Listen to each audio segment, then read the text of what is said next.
हर हर महादेव, जय महाकाल। पिछले स्टोरी में हमने जहाँ पे छोड़ा था अभी वहीं से पार्ट हम नया पार्ट इसका पार्ट 2 है ये। नवीन जी अब ख़ैर आपने अगर ये अब स्टोरी पहली बार देख रहे हो तो इससे पहले का पार्ट आप देख लो, क्योंकि आपको मतलब ये स्टोरी देखोगे आपको समझ नहीं आएगी, पहला पार्ट इससे लिंक्ड है। थोड़ा बहुत मैं बता देता हूँ उसके अंदर। एक आदमी है, उनका नाम है नवीन जी, रेलवे कॉलोनी में रहते हैं और इनके बगल में कुछ लोग थे जो इनको आके बोलने लग गए थे कि आप इस घर से निकल जाओ क्योंकि आप इस घर में टोना-टोटका जैसी चीज़ करते हो। बट ये उन लोगों को भी बचाना चाह रहे थे, उन शक्तियों से जो रेलवे ट्रैक पे आके मर गई थी। तो यहाँ से आप पहले एक पार्ट 1 देखना है, देन पार्ट 2 देखना, आपको आप अच्छे से कनेक्ट कर पाएँगे। अब होता क्या है, नवीन जी अपनी बहन जब जो उनकी बहन होती है ना, उसके अंदर वो आत्मा आ जाती है, जिसको वो चाहते थे कि वो बाहर रहे, वो उनके घर के अंदर ना आए। जो आत्मा इनको अपने घर के बाहर दिखी थी ना, अब वो आत्मा इनकी बहन के अंदर थी। इनकी बीवी डरी हुई थी बहुत ज़्यादा। अब ना ये अपनी बहन को अंदर जाके देखते हैं, अब इनकी बहन पूरे आटे में हो रखी है, आटा खा रही है। और अब इनकी वाइफ़ कहती है कि मैं बहुत मुश्किल से इससे बच पाई हूँ, ये पता नहीं क्या करी जा रही है। तो उनके जो हस्बैंड होते हैं तो कहते हैं कि तुमने कुछ ऐसा किया, कहीं चौराहे पे पैर लगाया, ऐसा कुछ किया? कि कहते नहीं, एक हस्बैंड और वाइफ़ थे, कपल था मतलब, और हम बाहर बैठे थे। इतने में वो दोनों आए और इसके सर पे हाथ रखा, बोला कि तेरी शादी होने वाली है और तेरी शादी अच्छे से जाए, सक्सेस हो, और ये सब कुछ बोल के 2 मिठाई दी हैं, एक इसको और एक मेरे को। कहते तुमने नहीं खाई? कहते नहीं, मैंने तो आपके लिए रख दी थी कि भगवान जी का प्रसाद है ये, और ये सब सोच के। अब होता क्या है, ये उसको अंदर देखने जाते हैं अपनी छुट्टी में। अब ये डर भी रहे हैं कि यार ये क्या हो गया है, जिससे मैं सबको बचाना चाह रहा था, जिससे मैं खुद बचना चाह रहा था, वो चीज़ अब मेरे घर के अंदर ही आके बैठ गई। अभी अपनी बहन को देखने जाते हैं। अब इनकी बहन बहुत ज़्यादा ना अजीब-ओ-गरीब हरकतें कर रही है। उल्टा चलना, आटे की लोई खा रही है, पूरे फेस पे आटा लगा रखा है और अजीबो-गरीब आवाज़ निकाल रही है अपने अंदर से। अब ये ना बहुत डर जाते हैं और जिससे ये मिलने गए थे अपने गुरुजी से, उनको फ़ोन करते हैं कि जिसका डर था वही हुआ, बट मुझे ये नहीं पता था कि वो मेरे घर में ही आ जाएगी। अब ना ये अपने गुरुजी को बोलते हैं कि आप यहाँ पे आ सकते हो, क्योंकि मैं अकेले ये सब नहीं कर पाऊँगा और आपको आना होगा। कह रहा देख, तू मुझे अगर 15 मिनट पहले फ़ोन करता, मैं आ जाता, बट अभी मुझे एक बहुत ज़रूरी उतारा करने जाना है। वो भी बहुत, उसका केस बहुत ज़्यादा गंदा हो चुका है, क्रिटिकल हो चुका है। अब होता क्या है, ये सोचते हैं, अभी जो इनके गुरुजी थे वो इनसे खुद कहते हैं कि तुम खुद ये उतारा कर सकते हो, इतना तुमने सीखा हुआ है, पढ़ा हुआ है, तुम कर लोगे, मुझे पता है।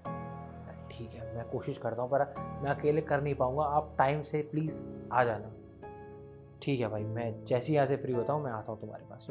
ओके, गुरुजी बोलते हैं। पता क्या है, ये उसको देखते हैं और उससे कुछ क्वेश्चन आंसर करते हैं अपनी बहन से। अब ये ना कुछ सामान लेके बैठते हैं, पूजा का, हवन का सामान, कि और अपनी वाइफ को कहते हैं कि सुनो, इसके ऊपर सबसे ऊपर ये नंबर है, अगर कुछ भी होता है, मैं कहता हूँ कि फ़ोन लगाने को, तो तुम इस पे फ़ोन करना। नंबर था इनके गुरुजी का ही। कहते ठीक है। कहते पर तुम करने क्या वाले हो और हम हमें क्या करना चाहिए? और कहते तुम ऐसा करो, पहले तो बच्चों को कहीं छोड़ियो। अब ये बच्चों को, इनके चाचा जी रहते हैं, अपने बच्चों को ना, ये 2 बच्चों को चाची के पास छोड़ आते हैं अपनी। थोड़ा दूर रहती है, थोड़ा दूर नहीं मतलब ये थोड़ा पास में ही रहती थी इनकी चाची, तो वहाँ ये दोनों बच्चों को छोड़ आती है और ये भी कह के आती हैं कि रात को खाना आपका हमारे घर पे है। जिसके घर में पहले से ही प्रेत नाच रहे हों, भूत प्रेत घूम रहे हों, जिसके घर में उतारा नहीं हो रखा हो, आप उस घर में किसी को कैसे न्योता दे के आ सकते हो? कैसे, ये बात। अब ये वापस आती है और कहती है कि वो कहाँ है, तुम्हारी बहन कहाँ है? कहते वो अंदर है और मैं पूजा करने बैठ रहा हूँ। थोड़ी देर में पूजा सफल हो जाएगी, अगर इन केस मैं कहता हूँ कि फ़ोन करने को, तो तुम्हें फ़ोन करना है। ठीक है जी। अब ये अंदर जाते हैं और सामान लेके बैठते हैं। आप उससे पूछते हैं कि तू कौन है? ये कहती है कि तू मेरे को यहाँ से भगा नहीं सकती, ये जगह मेरी हो गई है, यहाँ से मैं एक जोड़ा लेके जाऊंगी। जोड़ा मतलब 2 लोगों को लेके जाऊंगी, एक आदमी और एक औरत, या एक बच्चा एक बच्ची, जो कि इसके बच्चे थे दोनों। कहते हैं कि मैं एक जोड़ा चाहिए मेरे को, वो दे दे, मैं चली जाऊंगी इसको छोड़ के। अब ना ये भी थोड़ा घबरा जाते हैं। कहते हैं तुम कितने हो? कहता है तू पता भी नहीं लगा सकता हम कितने हैं, तू सोच भी नहीं सकता हम उतने हैं। अब ये थोड़ा डर जाते हैं। इनके हाथ में ये कुछ चीज़ें लेके बैठते हैं, लाइक बताशे, मिठाई। अब ये ना उसको एकदम से कहते हैं कि मैं तुझे भोग दूंगा खाने को, तू बता तू कहाँ से आया है। अब ये एक हो तो बताए, इसके अंदर 16 आत्माएं थी। वो जो 2 लोग थे वो तो थे इसके अंदर, बट आसपास की जितनी आत्माएं उस ट्रैक पे मरे थे लोग, उन सब को लेके वो इस शरीर के अंदर बैठ गए थे। अब ये बहुत देर तक उससे आर्गुमेंट करते हैं, उससे बात करते हैं कि तू छोड़ दे इसको और जाने दे इसको, पर ये कहते हैं कि मैं एक जोड़ा लेके जाऊंगी, या फिर मैं इसको भी लेके जाऊंगी और तेरे को भी लेके जाऊंगी। बहुत ज़्यादा। अब आधा घंटा हो जाता है, 1 घंटा हो जाता है। अब अंदर से ना कोई आवाज़ नहीं आ रही है, सब शांत, एकदम एकदम सब शांत हो रहा है। ये ना, अब इसके पति ने मना किया था चाहे कुछ भी हो जाए तुम अंदर नहीं होगी। अब ये सोच रही मैं अंदर जाऊँ नहीं जाऊँ, क्योंकि इसने बाहर से ताला लगा रखा था। कहते हैं कि तुम बाहर से ताला लगा लेना, हम दोनों में से कोई भी बाहर नहीं जाना चाहिए, खास करके ये अगर बाहर चली गई तो ये खुद को चोट पहुंचा लेगी। कहते ठीक है। ये कुंडा लगाती है। अब 1 डेढ़ घंटा, 2 घंटा, 3 घंटा हो जाता है, पर इसके ऊपर बाहर से 3 घंटे बाद भी अंदर से कोई आवाज़ नहीं आ रही होती। अब ये हार के गुरुजी को फ़ोन करती है और सब बताते हैं कि 2.5-3 घंटा हो चुका है, बहुत ज़्यादा पहले आवाज़ें आ रही थी, बट 2 घंटे से कोई आवाज़ नहीं आ रही है। तो कहता है बेटा ये काम तो सिर्फ 15 मिनट या 20 मिनट का है, अब इसमें 2.5-3 घंटा कैसे लग गया?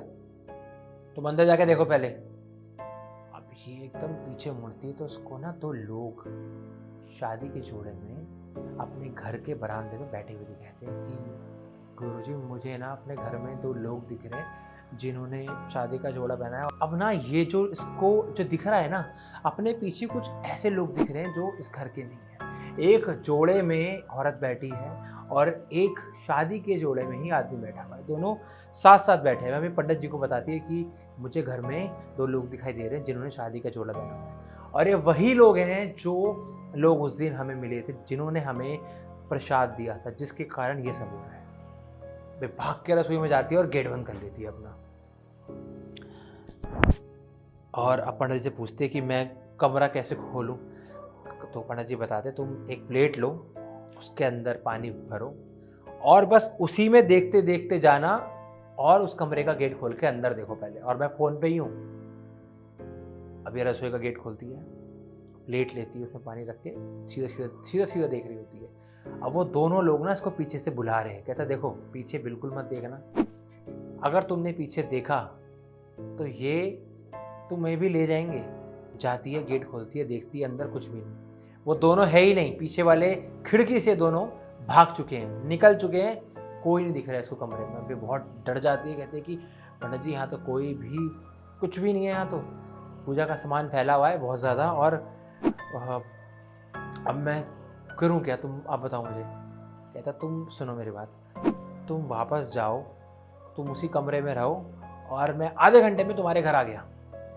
अभी आधे घंटे में ना, आधे घंटे बहुत डरती है, इसको बहुत आवाज़ें उस कमरे के बाहर से आती हैं बाहर बुलाने के लिए, पर आधे घंटे बाद इनको पंडित जी की आवाज़ आती है, बेटी। तो ये कमरे से बोलते पंडित जी आप हो? कहती है हाँ मैं ही हूँ। भाग के जाती है, कुछ नहीं देखती आगे पीछे, सीधा अपना गेट खोलती है और पंडित जी को देख के बहुत खुश होते, कहते बचा लो हमें, और हम अभी बहुत ज़्यादा ना डरे हुए होते हैं दोनों। इस लड़की की ना शादी होने वाली है, और ये जो प्रेत जो इनके घर पे है, इनको जोड़ा चाहिए। वो आदमी जिससे इसकी शादी होने वाली है, जिसका भी पीछे एक्सीडेंट हुआ था, वो आदमी और ये लड़की दोनों चाहिए। अब ना इसके घर पे फ़ोन आता है इनके दामाद का, वही लड़का जिसका भी एक्सीडेंट हुआ, इसका पति। तो वो कहती है कि दामाद जी, मैं अभी आपसे बात नहीं कर सकती हूँ और आपकी होने वाली पत्नी से भी बात नहीं करा सकती हूँ, क्योंकि अभी वो ठीक नहीं है और उसको भूत प्रेत की कुछ बाधा हो गई है। अरे यार, ये सब बताया जाता है किसी को कि भूत प्रेत की बाधा हो गई? कहता क्या? कहता भूत प्रेत उसके ऊपर चढ़ गए हैं और वो कुछ अजीब सा रिएक्ट कर रही है। मैं आपसे कल बात करती हूँ, कल आपसे बात करती हूँ मैं। अब समय जो है वो शाम का समय है और ये पंडित जी घर पे आते हैं और कहते हैं कि तुम्हारे घर में छत है? तो कहती हाँ, वहाँ से रास्ता है। वे छत पे देखते हैं कि वो जो इसकी बहन है ना, टंकी के पीछे छुपी हुई है, अजीबोगरीब आवाज़ें निकाल रही है। और इसका जो पति है वो डर के सहम के एक छोटी सी जगह में बैठा हुआ है। तो इसके जो गुरुजी इनके पास आते हैं और बोलते हैं कि क्या हुआ, तुम कर नहीं पाए? कहता नहीं, वो 16 लोग हैं और मैं तो एक के उससे ही बैठा था, सब कुछ लेके, सामान लेके, और वो 16 हैं और मैंने उनको भोग दिया और वो एकदम पागल हो गई वो। और मैं मेरे से हुआ नहीं, मैं संभाल नहीं पाया पंडित जी, मैं कहीं चूक गया। कहते कोई बात नहीं, मैं आ गया हूँ ना, सब ठीक हो जाएगा। अब इतने में ही वो आदमी जिससे इस लड़की की शादी होने वाली है, इनका दामाद, वो इनके घर पे आता है और गेट खटखटाता है। इनको आवाज़ लगाता, नवीन जी, अरे भैया गेट खोलो। अभी कहते हैं कि ये कहाँ से आ गया। अब ना इनका ये कहते हैं कि देखो वो भी है नहीं, पार्लर गई हुई है, यहाँ पे नहीं है, अभी वो है नहीं यहाँ पे, तुम बच्चा तुम कल आना और कल हम बात करते हैं बैठ के, वो भी है नहीं। कहते अरे कोई बात नहीं, मुझे पता है वो घर पे ही है। कहते बेटा उसकी तबीयत ठीक नहीं है, तुम समझा कर हो। अब जो उसका पड़ोसी है ना, वही वहीं से देख रहा होता है। कहता अरे बता क्यों नहीं देता नवीन कि तेरी बहन पे प्रेत सवार हैं, भूत प्रेत के शिकंजे में है वो। तूने किया था ना ये काम, टोटका वोटका, छत पे बैठ के, अब भुगत, तू ही भुगत। तो जो पंडित जी होते हैं ना, इनके गुरु जी कहते हैं कैसे बदतमीज आदमी हो, पड़ोसी ऐसे होते हैं क्या? हेल्प करने के बजाय तुम उकसा रहे हो उसको।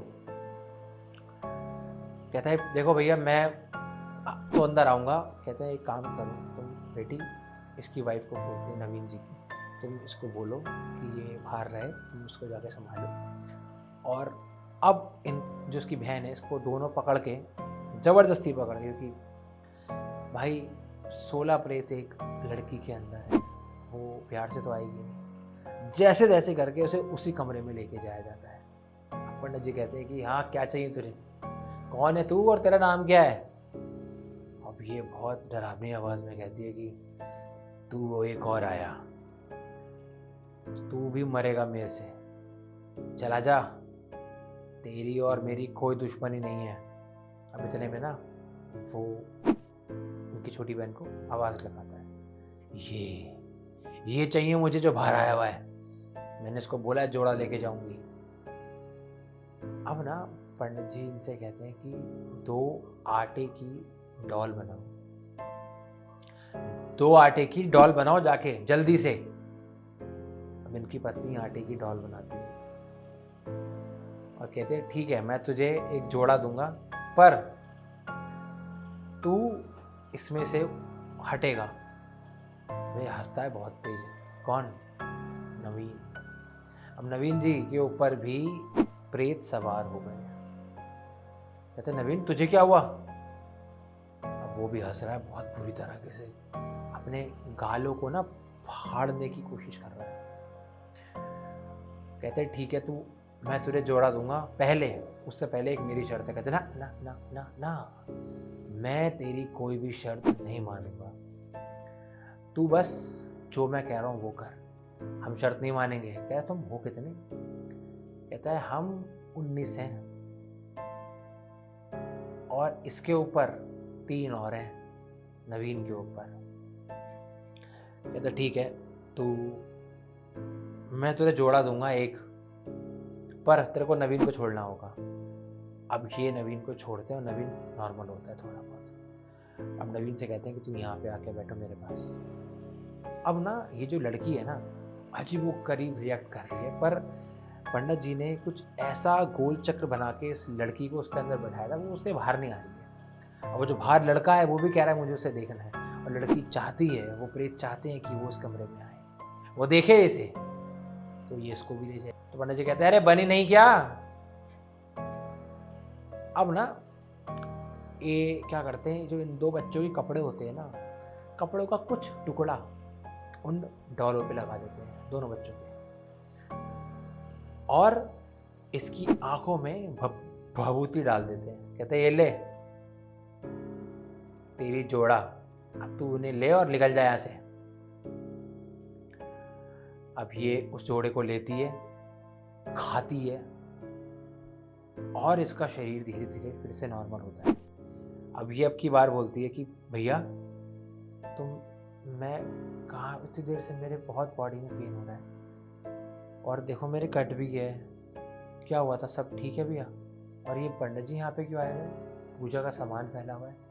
अब इनका जो पति है वो भी बाहर है, और अब ये जो पंडित जी है जो आए हुए कहते हैं अभी नॉर्मल है, अभी ठीक हो गई है। अब इसको ना शादी तो खैर होती है, ये जो लड़का है ये कहता है कि देखो सब ठीक है, मुझे कोई दिक्कत नहीं है शादी करने में, मैं ये बात किसी को नहीं बताऊंगा, और ये चीज़ मेरा ड्राइवर भी किसी को नहीं बताएगा, इस चीज़ को हम नहीं दबा देते हैं, आप भी किसी को मत बताना, और मैं इससे शादी करना चाहता हूँ। क्योंकि कोई लोग इतना देखने के बाद शादी करते आमतौर पे नहीं है, बट ये अच्छा जीवन साथी था, इसने इससे शादी भी की, इनकी नॉर्मल शादी भी हुई, आगे जाके सब ठीक था। ये स्टोरी 2 पार्ट में इसलिए लेके आया क्योंकि अगर मैं एक पार्ट में लेके आता ये स्टोरी बहुत बड़ी हो जाती। तो मिलते हैं अगले एक स्टोरी में, जब तक के लिए सेफ रहो भाई, सुरक्षित रहो, बाय बाय।